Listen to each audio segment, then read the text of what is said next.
आज मैं आप लोग को पुत्रदा एकादशी के व्रत के बारे में बताऊंगा। पुत्रदा एकादशी का व्रत संतानहीन या पुत्रहीन जातकों के लिए इस व्रत को बेहद अहम माना जाता है।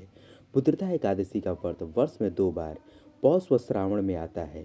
पौष माह की शुक्ल पक्ष की एकादशी को पौष पुत्रदा एकादशी के नाम से एवं श्रावण माह की शुक्ल पक्ष एकादशी को श्रावण पुत्रदा एकादशी के नाम से जाना जाता है।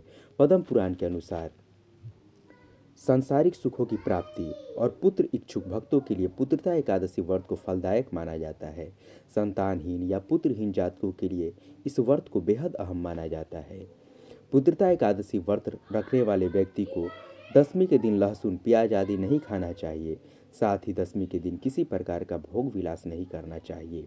पुत्रदा एकादशी के दिन सुबह स्नान आदि से शुद्ध होकर उपवास करना चाहिए।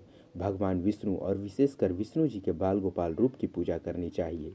द्वादशी को भगवान विष्णु की अर्घ्य देकर पूजा संपन्न करनी चाहिए। द्वादशी के दिन ब्राह्मण को भोजन करवाने के बाद उनसे आशीर्वाद प्राप्त करके स्वयं भोजन करना चाहिए। अब मैं आपको पौष पुत्रदा एकादशी व्रत कथा को कहता हूँ, जिसके सुनने से यशस्वी पुत्र की प्राप्ति होती है। तो इस कथा को ध्यानपूर्वक सुनिए। प्राचीन समय में भद्रावती नगरी में सुकेतुमान नाम का एक राजा राज्य करता था। उसके कोई संतान नहीं थी। उसकी पत्नी का नाम सैव्या था। उस पुत्रहीन राजा के मन में इस बात की बड़ी चिंता थी कि उसके बाद उसे और उसके पूर्वजों को कौन पिंडदान देगा। उसके पितर भी व्यथित हो पिंड लेते थे कि सुकेतुमान के बाद हमें कौन पिंड देगा। इधर राजा भी बंधु बांधवों, राज्य, हाथी, घोड़ा आदि से संतुष्ट नहीं था। उसका एकमात्र कारण पुत्रहीन होना था। बिना पुत्रों के बिना पुत्र के पितरों और देवताओं से उत्तीर्ण नहीं हो सकते। इस तरह राजा रात दिन इसी चिंता में घुला करता था। इस चिंता के कारण एक दिन वह इतना दुखी हो गया कि उसके मन में अपने शरीर को त्याग देने की इच्छा उत्पन्न हो गई। किंतु वह सोचने लगा कि आत्महत्या करना तो महापाप है। अतः उसने इस विचार को मन से निकाल दिया। एक दिन इन्हीं विचारों में डूबा हुआ वह घोड़े पर सवार होकर वन को चल दिया। घोड़े पर सवार राजा वन पक्षियों और वृक्षों को देखने लगा। उसने वन में देखा कि मृग, बाघ, सिंह, बंदर आदि विचरण कर रहे हैं। हाथी शिशुओं और हथनियों के बीच में विचरण कर रहे हैं। उस वन में राजा ने देखा कि कहीं तो सियार कर्कश शब्द निकाल रहे हैं और कहीं मोर अपने परिवार के साथ नाच रहे हैं। वन के दृश्य को देखकर राजा और ज़्यादा दुखी हो गया कि उसके पुत्र क्यों नहीं है। इसी सोच विचार में दोपहर हो गई। वह सोचने लगा कि मैंने अनेक यज्ञ किए और ब्राह्मणों को स्वादिष्ट भोजन कराया है, किंतु फिर भी मुझे यह दुख क्यों मिल रहा है।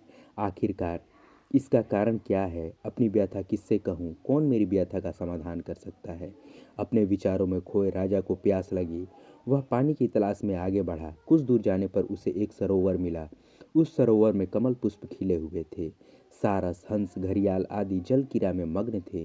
सरोवर के चारों तरफ ऋषियों के आश्रम बने हुए थे।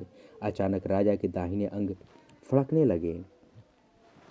इसी शुभ शगुन समझकर राजा मन में प्रसन्न होता हुआ घोड़े से नीचे उतरा और सरोवर के किनारे बैठे हुए ऋषियों को प्रणाम करके उनके सामने बैठ गया। ऋषिवर बोले, हे राजन, हम तुमसे अति प्रसन्न हैं। तुम्हारी जो इच्छा है हमसे कहो। राजा ने प्रश्न किया, हे विप्रो, आप कौन हैं और किस लिए यहाँ रह रहे हैं।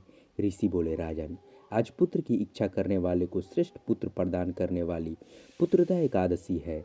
आज से 5 दिन बाद माघ स्नान है और हम सब इस सरोवर में स्नान करने आए हैं। ऋषियों की बात सुन के राजा ने कहा, हे मुनियों, मेरा भी कोई पुत्र नहीं है। यदि आप मुझ पर प्रसन्न हैं तो कृपा कर मुझे एक पुत्र का वरदान दीजिए। ऋषि बोले, हे राजन, आज पुत्रदा एकादशी है। आप इसका उपवास करें। भगवान श्री हरि की अनुकंपा से आपके घर अवश्य ही पुत्र होगा।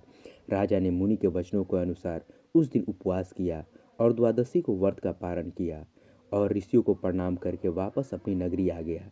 भगवान श्री हरि की कृपा से कुछ दिन बाद ही रानी ने गर्भ धारण किया और 9 माह के पश्चात उसके एक तेजस्वी पुत्र उत्पन्न हुआ। यह राजकुमार बड़ा होने पर अत्यंत वीर, धनवान, यशस्वी और प्रजापालक बना। इसी तरह पुत्र एकादशी का व्रत करने से यशस्वी पुत्र की प्राप्ति होती है। धन्यवाद।